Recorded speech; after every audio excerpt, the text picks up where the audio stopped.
What will you do and how will you feel when the same hate you gave is given back to you, word for word and measure for measure? We are so quick to cut Yeshua's ben Yosef's golden rule. Do unto others as you will have them do unto you. Yet we practice not when it matters the most. In today's world, bad is the new good and hate is the new love.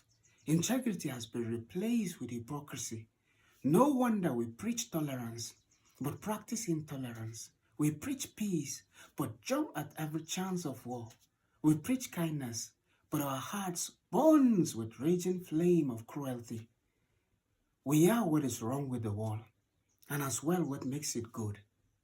When you don't like your reflection in the mirror, the solution is not to change the mirror, but to change yourself.